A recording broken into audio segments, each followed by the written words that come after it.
Assalamualaikum warahmatullahi wabarakatuh. Selamat malam, Bapak dan Ibu dan semuanya.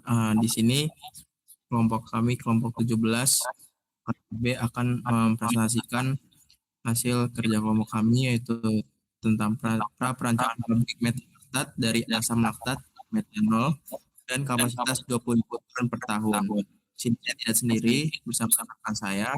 Ya, saya Ahmad Maulana Putra dengan NIM 1328808 dan ada Kadea Christine Berginting 12228000120 dan Mekanel Kasano Ginting 123280017. Lalu ada Azhar Jihad Sabela 123280105. Lalu ada Raffi Rafiani 123280121. Lalu ada Jovandi Nicholas Junjun Berutu 123280123.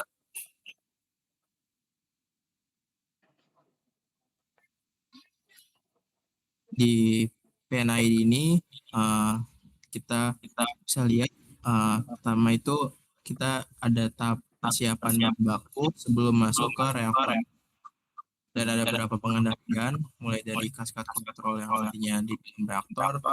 Dan selanjutnya setelah dari reaktor akan dilakukan pemisahan menggunakan distilasi sebanyak 3 kali, kemudian juga belum masuk ke penyimpanan produk yaitu metilaktat.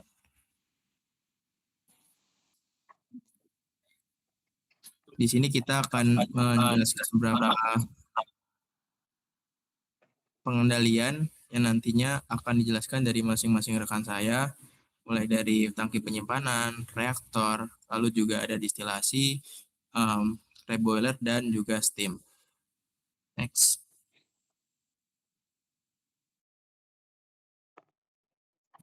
Dan ini mass balance atau neraca massanya dari setiap stream yang ada, mulai dari stream 1, stream 2, stream 3, sampai dengan stream 9. Bahan yang kita gunakan yaitu metanol dan asam laktat yang nantinya akan diolah menjadi produk yaitu metilaktat.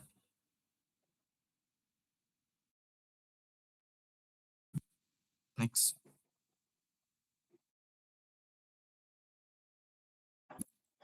Baik, selanjutnya yaitu adalah simbol-simbol yang ada dalam PNID kita. Yang pertama yaitu dengan simbol FI, berketerangan flow rate indicator yang berfungsi untuk mengukur dan menampilkan laju alir fluida dalam suatu sistem. Yang kedua ada FCI, flow control indicator, berfungsi untuk mengontrol dan memantau laju aliran fluida dalam suatu sistem. Lalu ada TCI, temperatur control indicator yang berfungsi untuk memantau dan mengendalikan suhu industri. Next. Selanjutnya ada LIC, level indikator kontrol yang berfungsi untuk mengontrol level fluida dalam tangki. Lalu ada RIC, ration indikator kontrol yang berfungsi untuk mengontrol rasio antara 2 aliran fluida. Next. Selanjutnya pengendalian pada tangki. Pada perancangan metilaktat ini kita memiliki 3 tangki penyimpanan bahan baku dan juga produknya. Nah, di sini yang kita atur adalah level dari tangki tersebut. Next. Untuk tangki, variabel kontrolnya itu adalah mengontrol level bahan baku atau produk dalam tangki. Untuk manipulasi variabelnya itu bukaan valve pada aliran masuk bahan baku ataupun produknya. Gangguannya itu adalah aliran masuk dan keluarnya bahan baku atau produk selama proses. Nah, untuk jenis pengendalian yang digunakan pada tangki tersebut adalah feedback control, di mana bukaan valve dikontrol saat level transmitter menerima sinyal dari level indikator sehingga valve dapat dibuka ataupun ditutup. Next. Selanjutnya beralih ke alat reaktor, di mana pengendalian reaktor ini kita menggunakan cascade control. Cascade control sendiri itu pengertiannya adalah pengendalian 2 tingkat, di mana nantinya controller utama mengatur controller lain yang lebih cepat merespon atau dapat diartikan kontrol ini adalah metode pengendalian yang memakai dua loop. Loop utama itu untuk mengatur variabel proses utama, sedangkan loop kedua atau inner loop ini adalah untuk merespon gangguan lebih cepat. Dengan begitu, sistem ini tuh lebih stabil dan akurat karena gangguan dapat ditangani lebih cepat dan tidak mengaruhi variabel utama. Next. Untuk variabel kontrolnya sendiri, yaitu mengontrol temperatur dalam reaktor atau R101 yang dikendalikan oleh TIC, yaitu temperatur controller.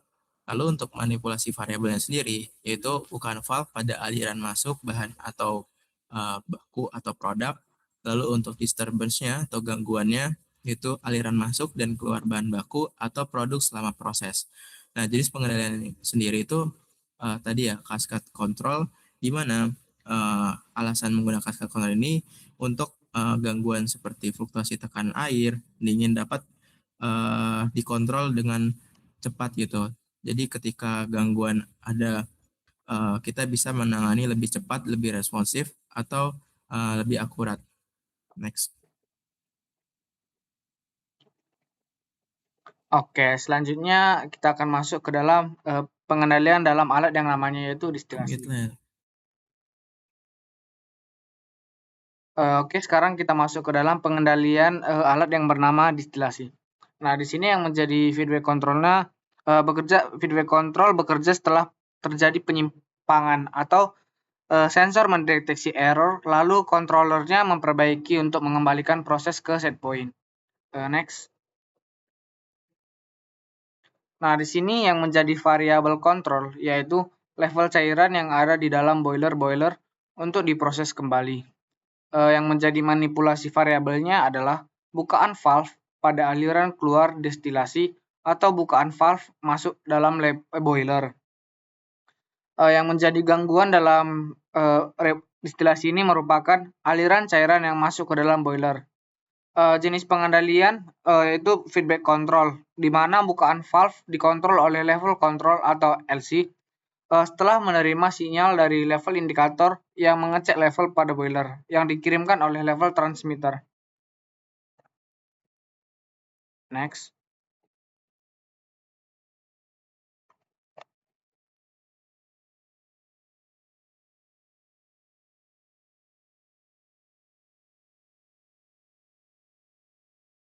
Oke, selanjutnya ada reboiler yang memiliki feedback control berupa bekerja setelah terjadi penyimpanan, yaitu sensor mendeteksi error, lalu controller memperbaiki untuk mengembalikan proses ke set point. Next. Selanjutnya ada variabelnya. Yang pertama itu ada variabel kontrol. Yang pertama temperatur keluaran heat exchanger, yang kedua level cairan pada akumulator. Selanjutnya ada manipulasi variabel. Yang pertama ada bukaan valve masuknya air pendingin di heat exchanger. Yang kedua ada bukaan valve aliran keluar dari akumulator. Selanjutnya ada gangguan. Gangguan yang pertama itu aliran masuk ada air pendingin. Yang kedua ada aliran masuk cairan ke akumulator. Selanjutnya ada jenis pengendalian. Jenis variabel kontrol di mana pembukaan valve dikontrol dan suhu seta level pada heat exchanger dan akumulator akan diukur menggunakan temperatur indikator kontrol dan level indikator kontrol. Next.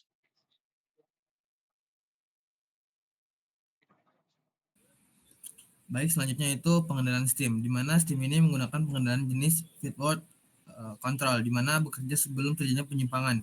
Controller memprediksi gangguan dari upstream dan langsung mengkoreksi output agar tidak sempat menyimpang. Selanjutnya itu variabel-variabel yang ada dalam stream ini. Yang pertama itu variabel kontrol. Yang pertama dalam variabel kontrol terdapat temperatur masuk cairan ke dalam distilasi.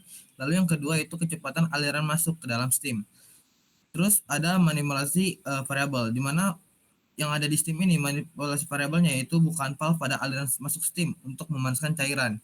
Lalu gangguan yang terdapat pada pengendalian stream ini yaitu aliran masuk si stream ini sendiri. Terus jenis pengendalian tadi yang sudah disebutkan sebelumnya itu feed forward control, di mana bukan valve pengaturan katup steam yang dikendalikan oleh FC atau flow control untuk menjaga temperatur proses sebelum gangguan memengaruhi si sistem sendiri.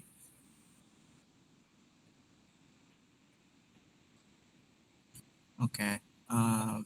Mungkin sekian dari presentasi kelompok kami. pemilihan skema kontrol yang tepat seperti backward, feedback, cascade control ataupun feedward control itu menjadi kunci untuk menjamin stabilitas, kualitas produk, dan efisiensi energi dalam operasi pabrik. Sehingga sebagai engineer kita harus dapat memilih pengendalian proses yang tepat. Mungkin sekian dari kelompok kami. Bila ada salah kata, mohon maaf. Wassalamualaikum warahmatullahi wabarakatuh.